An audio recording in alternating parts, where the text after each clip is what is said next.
we are announcing a full-day rotating strike taking place on Thursday, February 1st in the following areas: all of Horizon School Division, all of Prairie South School Division, all of Holy Trinity School Division, all of Prince Albert Catholic School Division, all of Saskatchewan River School Division, all of Light of Christ Catholic School Division, and all of Living Sky School Division.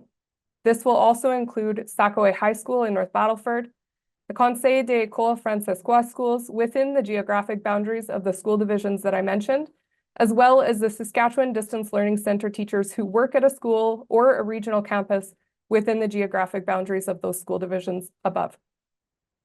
Again, it does not have to be this way. Teachers don't want to be taking these actions, but teachers cannot continue working without knowing that they will have adequate supports to meet their students' learning needs. So thank you all again for joining me here today. If you have any questions, please raise your hand and I'd be happy to answer any questions that you have. Alec. Hi, Samantha. So first thing, can you just explain what exactly a rotating strike is and what that'll look like on the day? Well, I guess it is a strike similar to a province-wide strike, but rotating in the sense that it only impacts specific school divisions. So actions on those days will be similar to what we saw during our provincial-wide strikes, but they are just in specific locations around the province. Is there any appetite or anticipation that we're going to have another announcement of job action tomorrow? And why specifically were those divisions chosen? Well, any action or any further action requires the 48 hours notice that we are legislated to provide.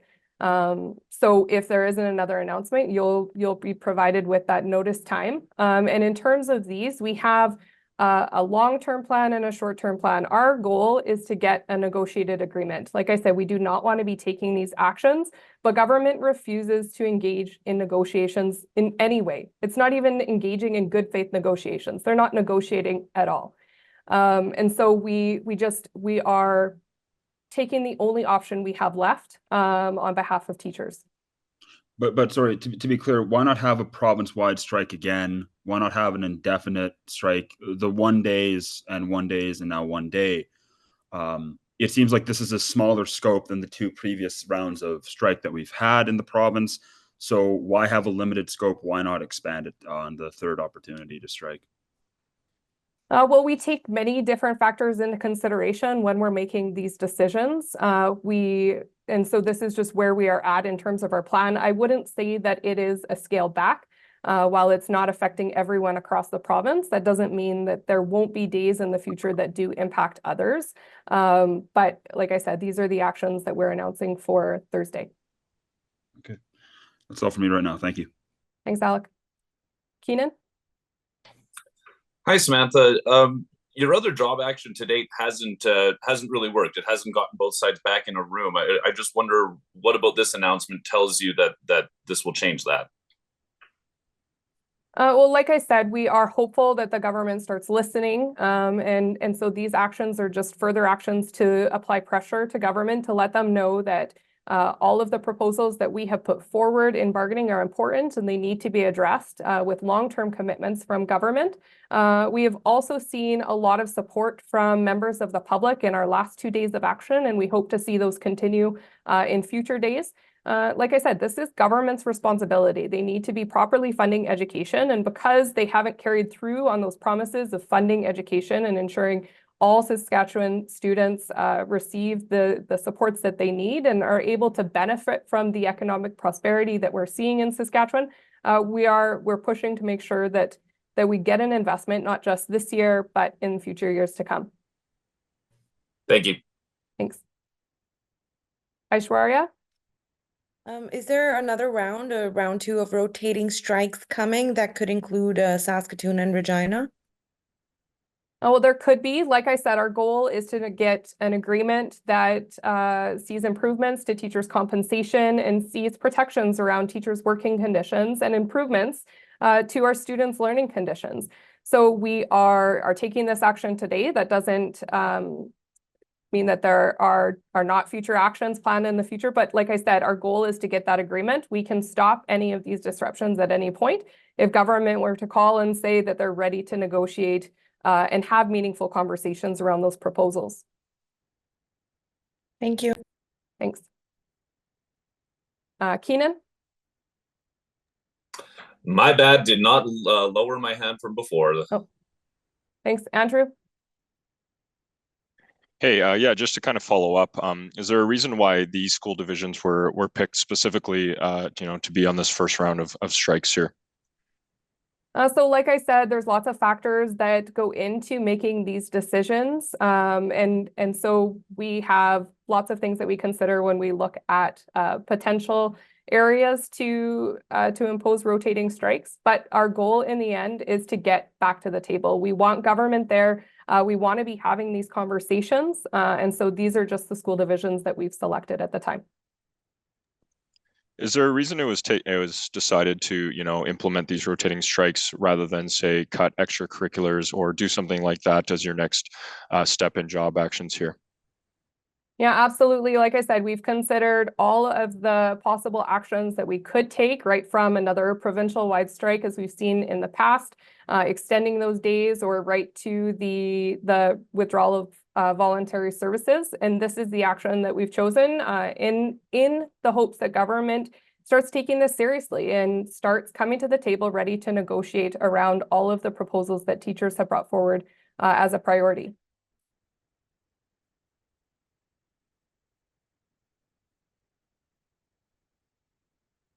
Well, I think there's some in the chat. Sorry, my window isn't set up nicely for this. So do you have any estimates on the number of students this affects? So we do have rough estimates on how many students this has impacted. So approximately 35,000 students are impacted by this date on February 1st. But you could ask SSBA, they would have a better number in terms of what that is. From my experience, though, and like I said, while we know that these actions are disruptive to individuals' days, like I said, we do not want to be taking these actions. Unfortunately, though, 10 years of underfunding in education, where students are getting fewer and fewer supports that they need, has really left a generation of kids impacted by the state of our public education system. So this year, it's about 190,000 students who are in our classes, not getting the supports that they need. We have more students coming into school next year. We need to know that every child in Saskatchewan is going to start seeing improvements to their learning conditions. The second question also, you mentioned promises to education funding or programs have been announced in the past, which don't come to fruition. Do you have an example? So like I said, we have seen from this government make election promises to improve the funding in education and start to make a real investment. Most recently, those have not come to fruition in that the government doesn't understand the scope of the problem. We had a massive rally in April, and only then did the government respond and put $40 million into public education, even when the Fraser Institute is saying there's a $400 million gap from where we were funded at when we were first in the country to where we are now. And we're down to 8th in the country for per student funding from across the Canadian provinces. Also, we saw a reduction to the education budgets in 2017, I believe, where there was $54 million that was taken out of the education system. And that left many school divisions struggling. And year after year, we see funding increases that are below the rate of inflation, that are below enrollment growth. And so we need to have assurances that this government is going to fulfill their commitments and fund education properly and support our students. Josh? Yeah, do you have a kind of even a ballpark figure of what the numbers of STF members this action on February 1st will represent, or the percentage of the STF? So there's about 3,000 STF members that this action will impact, and so that would be roughly 30% off the top of my head of our teachers across the province.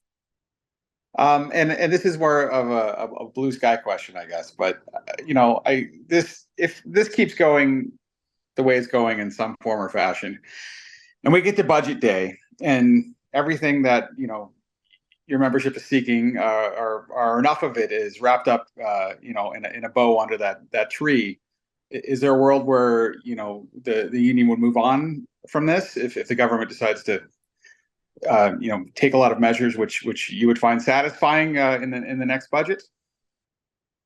So we don't understand why the government is so hesitant to make long-term commitments. And like I said, we have seen where government has a pre-election budget and it looks really good, and then the next year everything is cut back, or those investments are gone and even clawed back from school divisions. So we need to ensure that regardless of who the governing party is, that they are committed to investing in our kids, because to me that's the best investment that we can make in Saskatchewan here. And just to clarify though, sorry, I was doing the numbers quickly in my head and I'm a math teacher, I should have been better at this. It's between 20 to 25% of our members in Saskatchewan. All right, thank you. Thanks. Alec? Yeah, I'm just hoping that you can address some of the discussion around salaries being the keystone element of this round of bargaining. We've seen on Twitter Minister Cockrell talking about the 23.4, I believe, percent increase that teachers are seeking. I was hoping you could just address the wage ask from teachers and why specifically you're pegging it to CPI. Well, teachers have been impacted for a number of years by their salaries not keeping pace with inflation. And this was a message that we heard across the province, that we needed assurances that we were not going to have our salaries further eroded by salary increases that were below the rate of inflation and CPI. And so that's where that tie come from. But again, these are opening proposals. We are ready to negotiate on any of these items, but we need government willing to negotiate on them too. And again, I think I've said it before, but for those that aren't aware, MLAs do have a tie to CPI in their salary increases. So if it makes sense for MLAs to have a tie to CPI, there are other teacher organizations across Canada that has ties to CPI. We need to make sure that we are able to properly compensate the teachers here in Saskatchewan so that they can be successful and want to stay here in Saskatchewan, as well as recruit others to come. We do have a shortage of teachers in many areas of the province. Well, hey, you touched on what was going to be my second question, so thank you very much. That's all for me. Thanks, Alec.